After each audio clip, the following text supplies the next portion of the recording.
Hello जी, क्या हाल है बच्चे? A very very very good evening जी।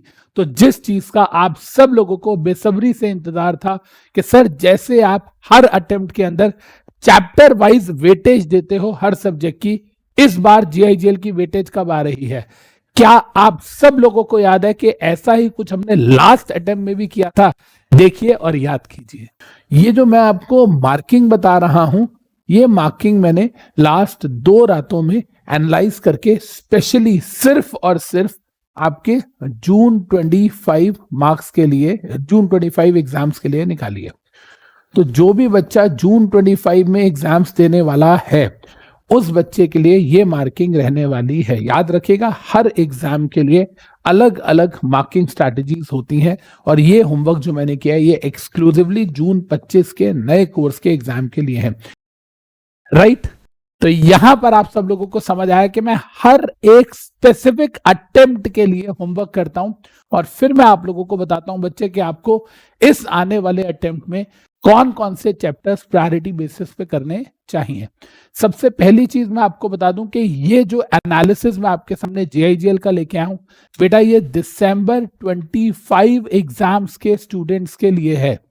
ये सिर्फ और सिर्फ दिसंबर 25 के बच्चों के लिए, ये जून 26 के बच्चों के लिए नहीं है, क्योंकि मैं अटेम्प्ट वाइज एनालिसिस करता हूं और फिर आपके सामने मैं लेके आता हूं चीजों को। एंड इसमें बहुत मेहनत लगती है, बिकॉज आपको पुराने जितने भी पेपर हैं नए कोर्स के उसको देखना होता है। तो स्पेसिफिकली एक्सक्लूसिवली ये जो वेटेज मैं आपको बता रहा हूं, ये बता रहा हूं हमारे दिसंबर 25 एग्जाम्स की, जेआईजीएल की। ऐसे मैं आपको हर एक सब्जेक्ट की वेटेज लेके आऊंगा।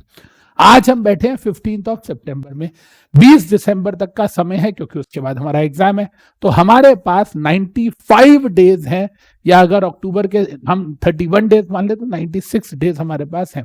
इन 96 डेज के अंदर जो स्ट्रेटेजी मैं आपको बता रहा हूं, जो सीक्वेंस मैं आपको बता रहा हूं बेटा, अगर वो फॉलो करते हैं आप, तो आपका पूरा का पूरा पेपर अटेम्प्ट हो जाएगा। और अगर आपकी कमांड है, लीगल कमांड है, मॉड्यूलिश लैंग्वेज आप जानते हो, तो you can easily score 85 to 90। उतना इजी नहीं है लेकिन टफ भी नहीं है अगर आप इस सीक्वेंस को फॉलो करते हो तो। देखिए बेटा, मैंने यहां पर क्या किया है, यहां पर मैंने 3 जोन्स में चीजों को बांट दिया है, red zone, green zone and blue zone. अगर आप यहां देखेंगे रेड जोन, तो रेड जोन जो है 50 मार्क्स की वेटेज रखते हैं। वहीं अगर हम बात करें ग्रीन जोन की, तो इसके अंदर 5 चैप्टर्स हैं जो कि 30 मार्क्स की वेटेज को रखते हैं। वहीं ब्लू के अंदर अगर हम देखेंगे तो 20 मार्क्स की वेटेज है 4 चैप्टर। आपको पता है अभी हाल फिलहाल में ही आईसीएसआई ने आपके कोर्स में कुछ रिडक्शन करी है, तो उसके बाद यहां पर टोटल 6 चैप्टर्स आ जाते हैं आपके। ग्रीन जोन के अंदर आपके टोटल 5 चैप्टर्स आ जाते हैं जी। वहीं अगर हम बात करें ब्लू जोन के अंदर आपके 4 चैप्टर्स आ जाते हैं। और वेटेज वाइज अगर हम बात करें बच्चे, तो ध्यान से सुनिएगा प्लीज इधर। यहां अगर हम बोले तो 4 मार्क, यहां पर अगर मैं बोलूं तो 5 मार्क्स ईच, 5 नंबर ईच है चारों चैप्टर्स के। यहां अगर मैं बात करूं तो सर 6 मार्क्स ईच आता है, 6 मार्क्स ईच, 6 5 द 30, यानी कि 30 नंबर का आपका ये बनता है। तो बच्चे इसका मतलब ये हुआ कि जो रेड जोन वाले चैप्टर्स हैं वो 8 मार्क्स की वेटेज रखते हैं, वहीं जो ग्रीन जोन वाले चैप्टर हैं वो 6 मार्क्स ईच वेटेज रखते हैं, एंड जो ब्लू जोन के चैप्टर्स हैं वो 5 मार्क्स की वेटेज रखते हैं। तो अगर हम देखेंगे अप्रोक्सीमेटली 50, 30 एंड 20 मार्क्स की वेटेज है इन तीनों जोन्स की। लेकिन आपका जो एग्जाम है वो तो 130 मार्क्स का आता है।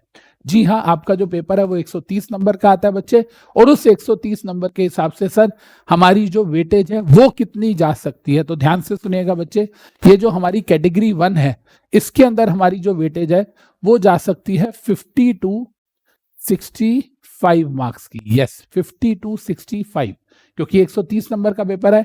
इसकी जाएगी 30 to 40 और इसकी जाएगी 20 to 25। तो अगर आप देखेंगे और आप लो एंड वाली चीजें देखेंगे, 50 marks, 30 marks and 20 marks, it will come out to 100 marks.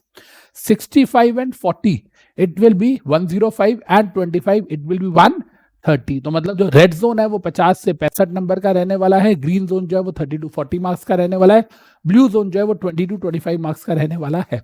आप चाहे मेरे से अनअकैडमी पे पढ़ते हैं, आप चाहे मेरे से यूट्यूब पे पढ़ते हैं फाइटर्स वाले बैच के अंदर, या अनअकैडमी के आप सब्सक्राइब बैच में, शिखर बैच में पढ़ते हैं, या आप पैन इंडिया लेवल पे किसी भी एकेडमी से पढ़ते हो बच्चे, आपके पास अपनी रिस्पेक्टिव एकेडमी के जो ड्राइव के लेक्चर्स हैं लास्ट बैच के वो जरूर होंगे लाइव के साथ साथ, या आपके पास मेरे यूट्यूब के लेक्चर जरूर होंगे। आपको कोशिश करनी है कि आप इसी सीक्वेंस में अपनी प्रिपरेशन को करिए। अगर आप दिसंबर 25 में एग्जाम दे रहे हैं, तो अगर आपने अपना कोर्स अभी तक कंप्लीट नहीं किया है तो रिमेनिंग चैप्टर्स को इसी सीक्वेंस से करें, या अगर आपने कोर्स कंप्लीट कर लिया है तो रिवीजन को इस सीक्वेंस में कीजिए। यहां पर बच्चे मैं अब आपको चैप्टर वाइज वेटेज भी बता देता हूं। अगर हम कॉन्ट्रैक्ट एक्ट 1872 एंड नेगोशिएबल 1881 की बात करते हैं तो ये आपको 20 मार्क्स के आने की प्रोबेबिलिटी है। वहीं कॉन्स्टिट्यूशन एंड इंटरप्रिटेशन 15 मार्क्स का, and sources of law and arbitration and conciliation act 1996 भी 15 मार्क्स का, यानी कि अगर आप देखेंगे तो ओवरऑल 50 मार्क्स की वेटेज इस तरीके से बनती है। वहीं अगर हम बात करते हैं अपने ग्रीन जोन वाले चैप्टर्स की, तो ग्रीन जोन के अंदर बच्चे हमारा जो भारतीय न्याय संहिता और भारतीय नागरिक सुरक्षा संहिता है, ये दोनों 15 मार्क्स के आने वाले हैं।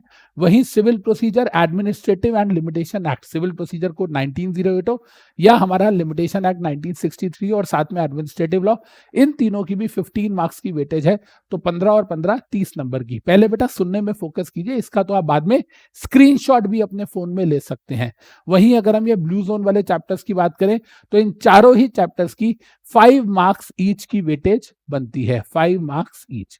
हाँ, इसमें ऐसा जरूर हो सकता है कि आपको लॉ ऑफ टॉर्ट जो है वो 4 नंबर का आ जाए और भारतीय साक्ष्य अधिनियम आपको 6 नंबर का आ जाए, या आरटीआई 4 नंबर का आ जाए, इंफॉर्मेशन टेक्नोलॉजी एक्ट 6 मार्क्स का आ जाए। तो इस प्रकार की भी आपकी जो एग्जाम में क्वेश्चन वाइज वेटेज है वो रह सकती है। तो बच्चे ये मेरी तरफ से एक छोटा सा एफर्ट था आपकी हेल्प करने के लिए, आपको गाइड करने के लिए कि आपका नेक्स्ट 95 डेज का क्या पाथवे होना चाहिए। आई होप कि आपके लिए ये छोटी सी लेकिन बहुत इंपॉर्टेंट सी वीडियो बहुत ज्यादा एफर्ट्स के साथ लेके आया हूं, तो आपके लिए बहुत हेल्पफुल होगी और आप इसको फॉलो करने वाले हो। एंड यस, बाकी 4 लॉ के सब्जेक्ट्स की भी मैं जल्दी ही आपके लिए ऐसी वीडियोस लाने वाला हूं। Love you guys. अगर ये आपके लिए यूजफुल है तो कमेंट जरूर कीजिएगा और अपने फ्रेंड्स को भी शेयर कीजिएगा। Thank you.